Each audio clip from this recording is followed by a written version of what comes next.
কি ছোট ভাই খেলতেছো দেখি এই একটা ইয়র্কার বল করো আম্পায়ার ঠিক আছে বলি রাইট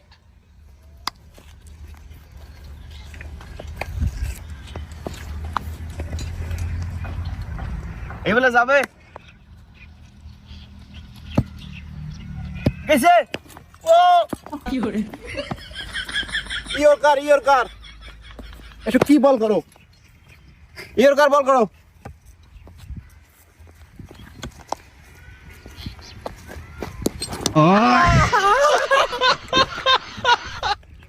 এই ধরো তোমাদের এই মাটির পিচ তো পারি না